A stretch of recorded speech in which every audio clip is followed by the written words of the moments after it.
वाचोहृद्यं श्रीविद्यानः प्रयच्छतुम् आद्यशङ्करसंवन्द्या हृद्या सद्यः फलोदया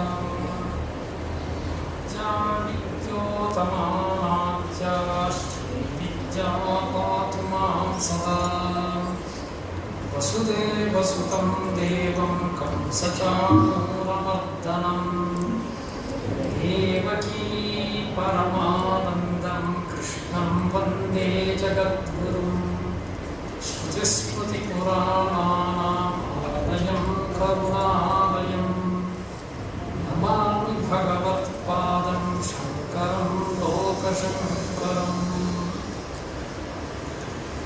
பகவான் பரமேஸ்வரன் தர்மத்துக்கு எப்போ விபத்து ஏற்படுமோ அப்போ அவதரிப்பான் என்றதை கீதா வசனத்தினால நாங்கள் புரிஞ்சிருக்கிறோம். யதா யதா ஹி தர்மஸ்ய க்ளானிர்பவதி பாரத அத்யுத்தானம் அதர்மஸ்ய ததா ஆத்மானம் ஸ்மிருதாம்யஹம். பகவான் அவதரிக்கிறது எதுக்காக?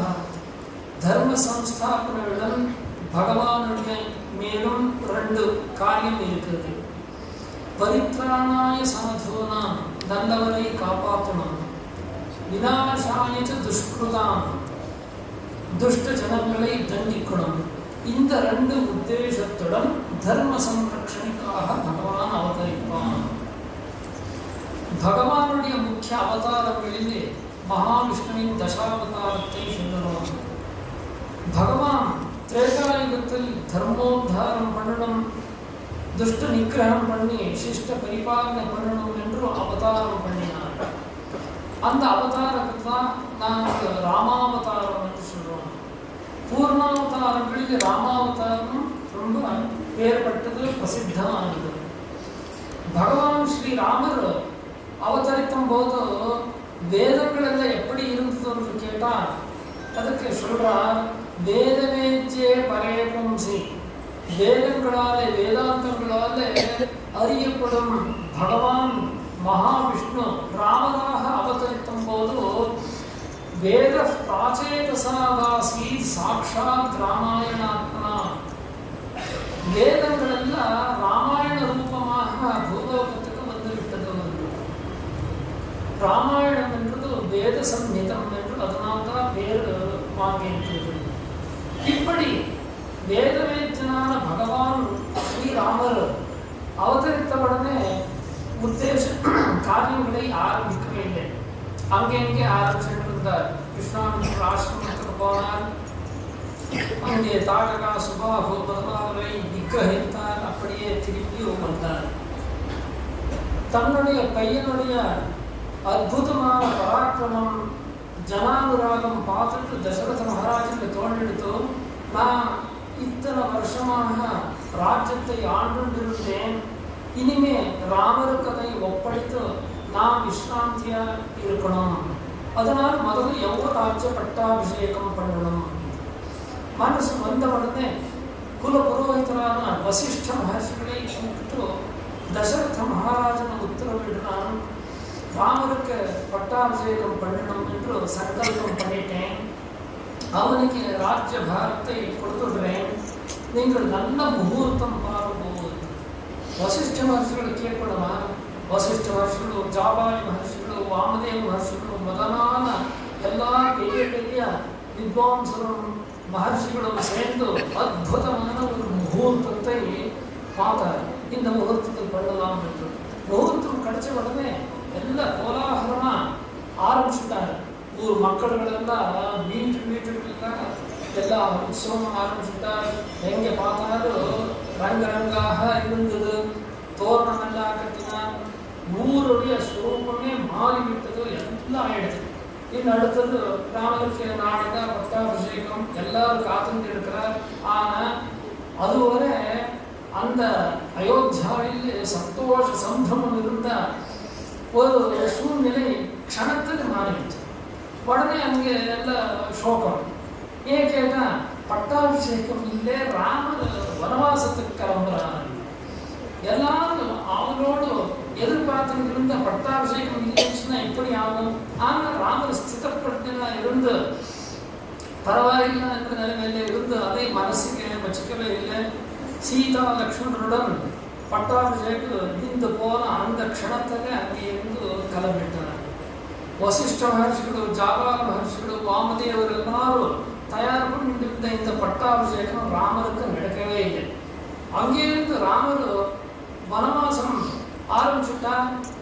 அங்கேயே வனவாசம் பண்ணிட்டு ஒவ்வொரு க்ஷேத்திரமும் ஒவ்வொரு காட்டு தாண்டி வந்துட்டு இருக்கும்போது அவருக்கு சுக்ரீவனுடைய ஸ்நேகம் கிடைக்கிறது. சுக்ரீவனுக்கு வந்த விபத்தை தூரம் பண்ணி பிறகு சுக்ரீவன் கூட ஸ்நேகம் பிரபலம் படுத்திண்டு அங்கே ஒரு விசேஷத்தை நடத்துறார். என்ன கேட்டா, அந்த சுக்ரீவனுக்கு ராமர் அங்கே பட்டாபிஷேகம் பண்றார். இந்த பட்டாபிஷேகத்துக்கு தயாராக இருந்த ராமர் பட்டாபிஷேகம் பண்ணிக்கவே இல்லை. வனவாசத்துக்கு வந்தார். வந்து இங்கே சுக்ரீவனுக்கு பட்டாபிஷேகம் பண்ணி அவனுக்கு அந்த வானர சாம்ராஜ்யத்தை கொடுத்து அனுகிரகம் பண்ணினார். சுக்ரீவனுடைய சக்கியத்தினால சீதாதேவியை தேடிண்டு லங்கைக்கு வரார். லங்கைக்கு வந்ததுக்கப்புறம் சகல துஷ்ட ராட்சசரை சம்ஹாரம் பண்ணி ராவண வதையை பண்ணி பிறகு தனக்கு சரணடைந்த தர்மிஷ்டனான விபீஷணனுக்கு லங்கா சாம்ராஜ்யத்தை கொடுத்து அங்கே பட்டாபிஷேகம் பண்றார். பட்டாபிஷேகம் ராமர் விபீஷணனுக்கு பண்ணினதுக்கப்புறம் அங்கே இருந்து புஷ்பக விமானம் ஏறி மறுபடியும் அயோத்தியக்கு வரார். ಅಯೋಧ್ಯಾದಲ್ಲಿ ಅದೇ ವಸಿಷ್ಠ ಮಹರ್ಷಿಗಳು, ವಾಮದೇವರು, ಜಾಬಾಲ ಮಹರ್ಷಿಗಳು ಎಲ್ಲರೂ சேர்ந்து அற்புதமான இன்னொரு முகூர்த்தத்தை தேடி கண்டுபிடிச்சு அந்த முகூர்த்தத்தில் ராமனுக்கு சாம்ராஜ்ய பட்டாபிஷேகத்தை நடத்தினார். இந்த ராமாயணம் எல்லாரும் பார்த்திருக்கேன். பட்டாபிஷேகமே ஆகாத ராமர் சுக்ரீவனுக்கும் பீஷ்மனுக்கும் பட்டம் கட்டி அவளுக்கு அவளுடைய சாம்ராஜ்யத்தை அனுகிரகம் பண்ணினார். பிறகு ராவண சம்ஹாரம் எல்லா காரியங்களையும் முடிச்சதுக்கப்புறம் ராமர் அயோத்திக்கு போய் பட்டாபிஷேகம் பண்ணார். அப்போதான் பட்டாபிராமர் ஆயிட்டார் என்று நாங்கள் ராமாயண கதை மூலமாக புரிஞ்சுக்கிறோம். ஆனால் ஆச்சரியம் என்ன கேட்டால், ராமர் போகாமலே ராமர் பட்டாபிஷேகம் ஏற்கனவே அந்த மகர்ஷிகளை பார்த்த முகூர்த்தத்தில் ஆகி போயிருந்தது. எப்படி என்று கேட்டால், மகர்ஷிகள் ஒரு முகூர்த்தத்தை சொல்லி பட்டாபிஷேகம் சொன்னாரோ இல்லையோ, அந்த முகூர்த்தம் என்றது மாசக்கணக்காக இருக்கும். அப்படி ஒரு முகூர்த்தம் ஆளுது. ராமர் வனவாசத்துக்கு வந்துட்டார். வந்ததுக்கப்புறம் ராஜ்யத்தை யார் பார்த்துக்கிறதோ அப்போ பரதனுக்கு தான் அதிகாரம் இருக்கிறதோ, அவன் தான் இங்கே மகாராஜனா இருக்கணும் என்று தீர்மானம் பண்ணினார். படியில் போயிருந்த பரதன் வந்தான். வந்ததுக்கப்புறம் சொன்னார், பரதன் ஒத்துக்கவே இல்லை.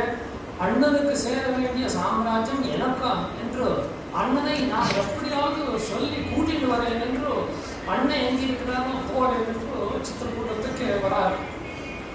அங்கே வந்து அங்கே ராமரை பார்த்து ராமரை கிஞ்சி கேட்கிறார், எப்படியாவது அயோத்தியாவுக்கு வந்துட்டு இந்த ராஜ்யத்தை நீ எடுத்துக்கணும் என்று. ராமர் ஒத்துக்கவே இல்லை. பரதன் விடவே இல்லை. ராமர் என் பிரதிஜையை நான் பூர்த்தி பண்ணாமல் வரமாட்டேன் என்று சொல்லிட்டார். சத்திய பராக்கிரமா என்று பேர் வாங்கின ராமர் நான் எவ்வளவு கூப்பிட்டாலும் வரமாட்டார் என்று நினைச்சுட்டு உடனே பரதர் என்ன பண்ணினார், நான் சிம்ஹாசனத்தில் உட்கார மாட்டேன், உனக்கு சேர்ந்ததோ உன்னுடைய பிரதிநிதியாக எனக்கு உன்னுடைய பாதுகையை கொடு என்று சொல்லி அந்த பாதுகையை பக்தியா எடுத்துட்டு தலைமையில் தூக்கிண்டு அயோத்தியாவுக்கு வராரு. அயோத்தியாவுக்கு ராமர் கூடியவன் நான் உள்ளே போவேன் என்று சொல்லி வழியில் நந்தி கிராமத்தில் தங்கி அங்கே அந்த பாதுகாவுக்கு சாம்ராஜ்ய பட்டாபிஷேகம் பண்றாரு. பாதுகை யாருக்கு? ராமருக்கு. பட்டாபிஷேகம் ஆனது யாருக்கு? ராமருக்கு ஆயிருக்கணும். ஆனா அந்த பாதுகைக்கு தான் ஆச்சு. ராமருக்கு அப்புறம் தான் பட்டாபிஷேகம் நடந்தது என்று எல்லாரும் நினைச்சுட்டு இருக்கிறோம். ஆனா ராமருடைய அனுபஸ்திதியில் அங்கே பட்டாபிஷேகம் பாதுகா ரூபமாக அங்கே நடந்து விட்டது. அப்போ அந்த ராமரை விட அந்த பாதுகை எவ்வளவு பவர்ஃபுல் பாருங்க. அதனால்தான் பாருங்க, குரு சொன்னா அங்கே குரு பாதுகா என்று வருது. ராமர் சொன்ன உடனே ராமருக்கும் ஸ்ரீராம பாதுகா என்று சொல்லணும். அம்பாளுக்கு அம்பாசரண யுகம் ஆச்சாரியார் விபத்து வந்த உடனே என்ன பண்ணணும்னு கேட்டா ஆபதி கிம் கரணீயம் விபத்து வந்த உடனே என்ன பண்ணணும்னு கேட்டா ஸ்மரணீயம் ஸ்மரிக்கணும். எதை கண்டதே பார்ப்பார். என்ன ஸ்மரிக்கணும்? அம்பா யுக சரண யுகலம் அம்பாளுடைய சரண கமலங்களை ஸ்மரிக்கணும் என்று சொல்லியிருக்கிறார்கள் இல்லையோ. அதனால எல்லா இடத்துலையும் பவர்ஃபுல் எது வந்து கேட்டா அந்த பாதுகை தான். அதனால்தான் ராமருக்கு சாம்ராஜ்ய பட்டாபிஷேகம் ஆகிறது முதல்ல பாதுகா பட்டாபிஷேகமே ஆயிருந்தது. எல்லாரும் நினைச்சுருந்தார் சேதனம் உள்ள ராமருக்கு பட்டாபிஷேகம் ராமருக்கு பட்டாபிஷேகம் என்று. ஆனா தெய்வ சங்கல்பம் எப்படி இருக்குது பாருங்க. ஒன்றும் பண்ண முடியாத அந்த பாதுகை அச்சேதனம், அதுக்கு எந்த சேத்தனமும் கிடையாது. யாராவது போட்டுட்டாங்க அதை சுத்த முடியும். அப்படி இருக்க ஒரு பாதுகைக்கு சிம்ஹாசனம் மேலே பூக்கார்ந்து பட்டாபிஷேகம் கொள்ற யோகம்னு சொன்னா அது எப்படி விதி விலாசம் இருக்குதா? ராமனுக்கு முதல்ல ராம பாதுகைக்கு பட்டாபிஷேகம் நடந்திருக்கு. இப்படி பட்டாபிஷேகம் என்ற விதானத்தை நாங்கள் ராஜ மகாராஜர்களுடைய சரித்திரத்தில் பார்க்கிறோம். ஏன்னா ராஜ்யாதிகாரம் கிடைக்கணும்னு சொன்னா அந்த பட்டாபிஷேகம் நடக்கணும். இன்னொரு பட்டாபிஷேகம் பார்க்கணும்னு சொன்னா அது சத்குரு பட்டாபிஷேகம் தான். ஏன் கேட்டா அவளுக்கு அந்த குருத்துவ பிராப்தி வருதோ அதிகாரம் கிடைக்கிறதோ எதனால கேட்டா இந்த பட்டாபிஷேகத்தினாலே. அந்த பட்டாபிஷேகம் சாஸ்திரமதியாக 2 விதத்திலே பார்க்கலாம். 45 வருஷத்துக்கு முதல் நான் ஸ்ரீமட்டத்துக்கு வந்தபோது சன்னியாசி தீட்சைகள் ஆகி எனக்கு மத்தியானம் பட்டாபிஷேகம் பண்ணணும் என்றெல்லாம் நினைச்சிருந்தார். ஆனால் சன்னியாசம் ஆகிறதே ரிஷபலக்னத்திலே, அதாவது 12-20க்கு ஆச்சு. அதுக்கப்புறம் நடக்க வேண்டிய விதி விதானங்கள் முடிவுக்கு 2.5 ஆச்சு. பட்டாபிஷேகம் இன்னும் அடுத்தது வேறு ஏதாவது நாளில் பார்க்கலாம்னு நினச்சிட்டு இருந்தால் அப்போ ஒரு அசம்பவம் நடந்து அந்த பட்டாபிஷேகம் கூட அங்கே நின்று போயிடுது. அது நடக்கவே இல்லை. அப்புறமும் அந்த புரோகிதர் இப்போதான் சமீபத்தில் ஒரு பாயிண்டார். அந்த புரோகிதர் 3 நாள் வந்து ஸ்ரீமட்டத்திலே அதிகாரிகள் சொன்னார் ஒரு விதி விட்டு போயிருக்கிறதோ அதை பண்ணணும்னு. அப்போ ஸ்ரீமட்டத்துக்கு இருந்தால் அந்த வசதி பத்தலை. அதனால அந்த அல்ப வசதி இப்போ தோன்றது எல்லாருக்கும் இவ்வளோதான் வாங்குறோம். அப்போ பெரிய தொகையா இருந்தது. 500 ரூபாய் செலவாக எல்லாரும் மீட்டிங் பண்ணி இது நம்மளால் இப்போ முடியாது. பட்டாபிஷேகம் அப்புறம் பண்ணலாம்னு சொல்லி அது வந்து போயிடுது. அதுக்கப்புறம் அந்த நினைவே யாருக்கும் கிடையாது. ஏதோ ஸ்ரீமட்டத்தின் உத்தேசமாக அஷ்டமங்கலம் பார்க்கும்போது அந்த விஷ்ணு நம்பூதிரி என்றவரும் வாசுதேவ ஜோய்ஸ் என்றவரும் பார்க்கும்போது 2 பேருக்கு அவர் வேறு விஷயமும் தெரியாது, ஒன்றும் தெரியாது. அவன் வந்துட்டு ಎಲ್ಲ ஸ்ரீமதத்தை பற்றி எல்லாம் சொல்லும்போது ஆச்சாரியாளுக்கு இன்னும் தர்மாதிகாரம் என்றது சாஸ்திர முறையாக நீங்கள் பண்ணி கொடுக்கலையே எல்லாம் பார்க்கும்போது கடைசி பார்த்தா இப்படி ஆயிருக்குது என்று விஷயம் தெரிஞ்சது. அப்போது பண்ணணும்னு சொன்ன உடனே ஸ்ரீகாரியம் உற்சாகமாக இதை நடத்தணும் என்று சங்கல்பம் பண்ணினார். எப்போ பல வருஷங்கள் முதல் 10 வருஷமே ஆச்சுன்னு நினச்சிக்கோங்க. ஆனால் அதுவரை இது பட்டாபிஷேகத்தில் ஒன்றும் இது நடக்கவே இல்லை. அதுவரை ஸ்ரீகாரியம் ஒரு வருஷத்தில் உற்சாகமாக இது இந்த வருஷம் பண்ணணுன்று தயார் பண்ணணுன்று உட்காருவார். ஆனால் அது மறுபடியும் தள்ளி போய் 10 வருஷம் வரை எல்லாம் ஆச்சு. ஸ்ரீராமர் 14 வருஷம் வனவாசம் இது ஒரு 10 வருஷம் அப்படியே போய் ராமருக்கும் சுக்ரீவருக்கும் விபீஷண இவாளுக்கெல்லாம் கிடைக்காத ஒரு அவகாசம் எனக்கு கிடைச்சது. என்ன கேட்டா அவையெல்லாம் பட்டாபிஷேகம் ஆனதுக்கப்புறம் இனிமே நம் ராஜ்யத்துக்கு இவர் பிரதான மந்திரி, இவர் மகாமாச்சரு, இவர் சேனாதிபதிகளு, இவர் கஜாஞ்சி, அதாவது குபேரன், இப்படி எல்லாம் நியமனம் பண்றாங்க இல்லையா? அந்த மாதிரி நியமனம் பண்ற அவகாசமே எனக்கு கிடைக்கல. ஏன் கேட்டா இது நடக்கிறதுக்கு முதல்ல நமக்கு ஒரு மகாமாச்சா, அதாவது ஸ்ரீகாரியம் கிடைச்சிட்டாரு. அதுக்கப்புறம் பிரதான மந்திரிகள் கிடைச்சிட்டாரு. அதுக்கப்புறம் நமக்கு கஜாஞ்சி, அதுக்கப்புறம் மும்பையில் இருந்து அங்கிருந்து எல்லாம் வந்து ஒரு சேனாதிபதி தண்டநாயக்கர் இது அந்த போஸ்டுக்கு எல்லாம் கிடைச்சிட்டாரு. ஆனா விசேஷமாக இந்த ಪಟ್ಟಾಭಿಷೇಕம் பண்றேன்ற ಶುಭ ಸಂದರ್ಭದಲ್ಲಿ ಶ್ರೀಮಠத்துக்கு ஒரு ಕಾಮಧೇನು கிடைச்சிருக்கு. இந்த ಕಾಮಧೇನು ಸ್ವರ್ಗದಲ್ಲಿ இருந்தது. அப்புறம் வசிஷ்ட மகர்ஷி ஆசிரமத்தில் நந்தினி ரூபமாக இருந்தது. அந்த காமதேனு நம் ஸ்ரீமட்டத்துக்கு கிடைச்சதுன்னு சொன்னா அது ஒரு விசேஷம் இல்லையா? ராமருக்கு பட்டாபிஷேகம் பண்ணணும் என்று முகூர்த்தம் பார்த்தவர் வசிஷ்டர். அவர்கிட்ட அந்த காமதேனு நந்தினி இருந்தது.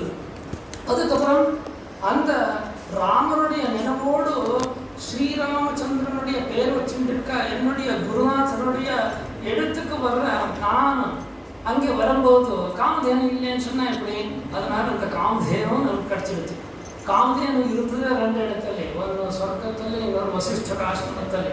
அதே மாதிரி இப்போ இந்த சகடபுர ஸ்ரீமಠದ ஆசிரமத்தில் காமதேனு இருக்கிறதுன்னு சொன்னால் அது ஒரு விசேஷம். இந்த கிடைச்சதுக்கு அப்புறம் தான் இந்த யோகம் தீர்மானமாச்சு என்று தோன்றுறது. 45 வருஷம் இது நடக்கலைன்றதுக்கு காரணங்கள் பல இது இருக்கலாம். ஆனால் இப்போ நடந்ததுக்கு எனக்கு ஒரு சந்தோஷம் என்னன்னு கேட்டால், நான் இந்த சந்தர்ப்பத்தில் வெட்கம் எல்லாத்தையும் விட்டுட்டு சும்மா உட்கார்ந்ததுனால எனக்கு அத்தனை பேர் கிடைச்சாரு பாருங்க. நான் அன்னைக்கு காலம்பரிலிருந்து ராத்திரி 11 வரை சும்மா அப்படித்தான் இருந்தேன். நான் அங்கே எல்லாத்தையும் முடிச்சுட்டு உள்ளே போகும்போது சாயந்தரம் 5:30 ஆயிடுச்சு. 5:45. அதெல்லாம் ஏன் இப்படி ஆச்சு கேட்டால் அதெல்லாம் உங்களால் தான். நீங்கள் அவ்வளோ பிரியமா அவ்வளோ ஸ்ரத்தையா வந்து கலந்துட்டு உட்கார்ந்ததுனால தான் அது. அந்த சமயத்தில் நீங்கள் எல்லாம் வந்து அங்கே நன்றி காட்டணும், குரு பக்தி காட்டணும் என்றெல்லாம் அங்கே வந்தேன். நீங்களெல்லாம் அப்படி கலந்துட்டு ஆசைப்பட்டதுனால அந்த காரியம் நடந்து விட்டது.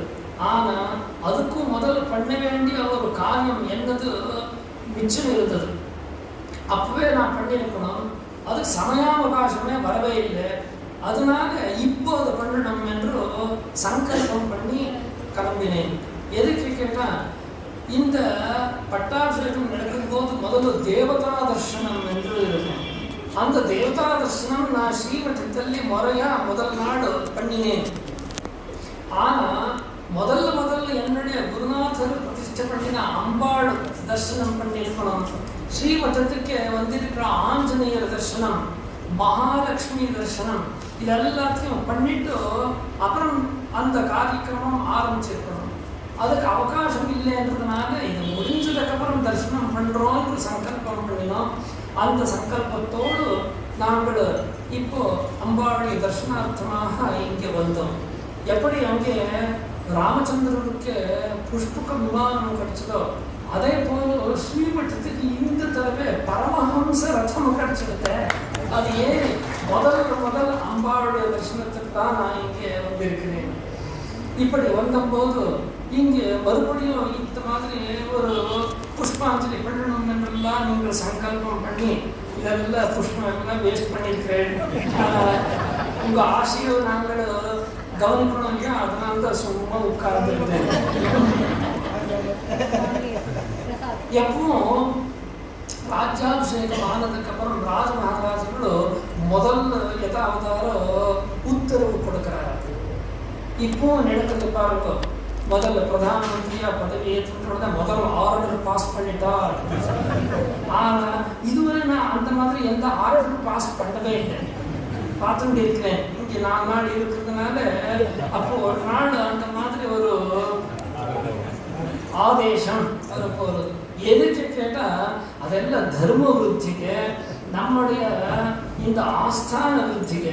இந்த ஆஸ்தான விருத்தின்றது சுவார்த்தம் இல்லையா கேட்டால் அல்ல. ஏன் கேட்டால் இந்த ஆஸ்தானம்ன்றது ஈஸ்தானம். ஆஸ்தானம் சொன்னால் ஒரு பவ்யமான சபை, ஆசிரமம். அந்த ஆசிரமம் இந்த சகடபுர ஸ்ரீவித்யா பீடம் என்னதல்லையே, அதெல்லாம் உங்கள் எல்லோருக்கும் சேர்ந்தது இல்லையா? அதனால இதோடைய விருத்தின்னு சொன்னால் உங்கள் விருத்தி தான். இதுக்கு சரியான ஒரு ஆதேசத்தை நான் சந்தர்ப்பம் பார்த்துட்டு சொல்ல போகிறேன். ஆனால் அது ஏற்கனவே சொன்னதோ அது யாருக்கும் இன்னும் சரியாக புரியலன்னு நினைக்கிறேன். அதை மறுபடியும் சொல்ல போகிறேன். இப்போ இருக்கிற 4 நாள் அம்பா அம்பாளுக்கே நான் ஒரு நாள் விசேஷமாக தீபாரதி எல்லாத்தையும் பண்ண வேண்டியது இருக்கிறதோ அந்த சந்தர்ப்பத்திலும் எல்லோரும் இதே மாதிரி பிரியமாக வந்து கலந்துட்டு அம்பாளுடைய பூர்ண அனுகிரகத்துக்கு பாத்திராகணும். ஏற்கனவே கிடைச்சிருக்கா இந்த பரிவாரம், அதாவது ಮಹಾಮಾತ್ಯರು, ಪ್ರಧಾನಮಂತ್ರಿಗಳು, ದಂಡನಾಯಕರು, ನಮ್ಮ ಅರ್ಥ ಸಚಿವರು, ರಕ್ಷಣಾ ಸಚಿವರು ಎಲ್ಲರೂ ಅದೇ ಪೋಸ್ಟಲ್ಲಿ ಅಪ್ಪಡಿಯೇ ಕಂಟಿನ್ಯೂ ಆಯಿತೇ ಇದೆ.